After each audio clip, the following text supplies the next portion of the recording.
Playing on a Budget is brought to you by CoolStuffInc.com, the best Magic the Gathering singles and sealed retailer on the internet, GatheringMagic.com, your #1 source for Magic the Gathering news and content, and RogueDeckBuilder.com, my personal channel filled with innovative and entertaining Magic the Gathering rogue brews. Hi there, it's Kevin with GatheringMagic.com with another episode of Playing on a Budget. We've seen lists like this in the past, a lot of lists like this in the past. With Kiln Fiend, with Storm Entity not too long ago, but another combo with this one with Akroan Crusader and Haze of Rage was brought to my attention, and I thought I'd play this because it's another one of those budget decks in Modern that is all commons and uncommons. There is not a rare in this entire deck list. Very, very inexpensive to pick up. In fact, it's mono-colored, only with mountains. This is going to cost you like probably under, I'd say under 40 to build this list. So it's about as budget as possible for Modern. And in the combination of this one, what you're going to try to do is you're going to try to cast enough spells for Haze of Rage with enough creatures out with Young Pyromancer and Akroan Crusader. So everything is going to interact very well with the Crusader and the Pyromancer. Pyromancer is going to give you a 1/1 for each of these spells you cast. And the Crusader for each card that's actually targeted, so it's the crowd's favor you're going to want to use on the Akroan Crusaders, and the Crimson Wisps, and the Apostle's Blessing Mutagenic Growth, are going to put out a 1/1 red soldier creature token with haste onto the battlefield. So you're going to try to get as many 1/1s out as quickly as possible, and then on one turn, just cast a Haze of Rage for just a few even, and you're good to go.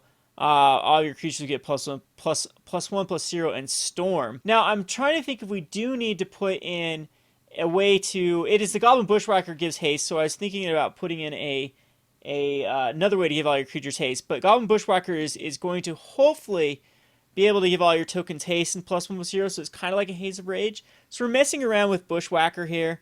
We're messing around with a few other... The original list was running kind of like a Nivmagus Elemental instead of Bushwhackers, and then Gut Shots in here instead of Crimson Wisps. So it was really an all-in strategy with Nivmagus Elemental. Now we saw the Storm Entity deck that's an all-in strategy with Storm Entity, and I think the Storm Entity is just a better way to build the Nivmagus Elemental deck, as it gives itself haste and +1/+1 for each spell that was cast that turn.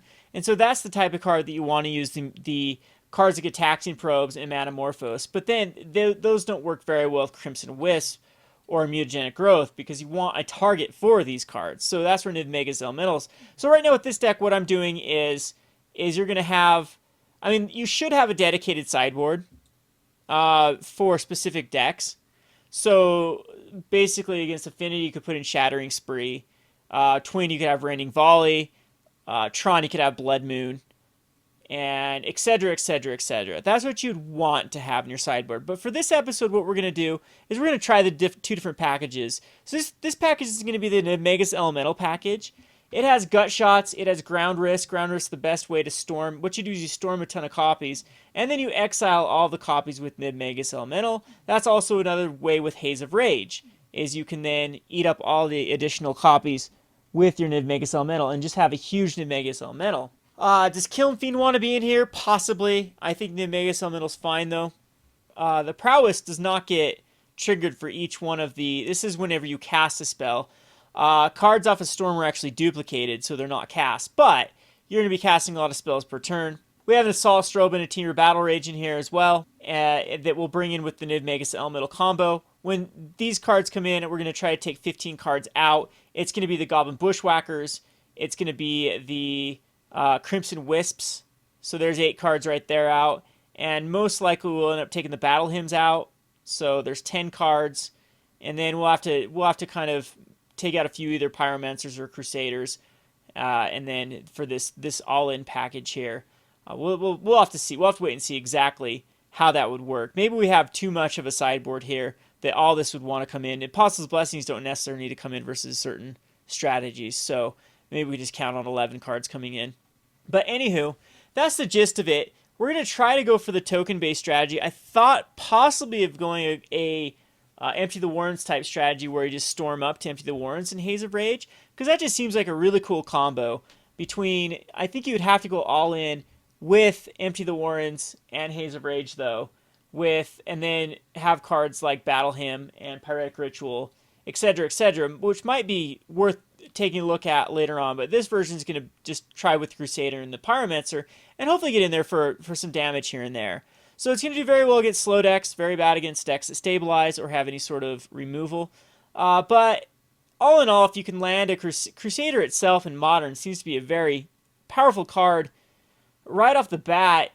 Even like a first turn Crusader and then second turn you can definitely use one of your either cantrip type cards like the Crimson Wisp, like Mutagenic Growth on a Crusader, you're swinging in for 4, you have a token left over, and you could just overwhelm those 1-for-1 type decks. And Crowd's Favor's got some really cool combinations in here because you're going to be casting it for free. It's another spell you can get in for free with the deck. So we're gonna play this in a few matchups, see how well it does. I don't expect to do well. It's going to be quite similar to a lot of the decks we've done in the past. These seem to be the cheapest ways into Modern, is these fast red blitz, I guess, type decks. So anyway, this has been Kevin with GatheringMagic.com. Thanks for watching. Thanks for watching Playing on a Budget. If you haven't already, please subscribe to Gathering Magic and check out our Playing on a Budget playlist, which contains every episode. Thanks again and hope to see you soon.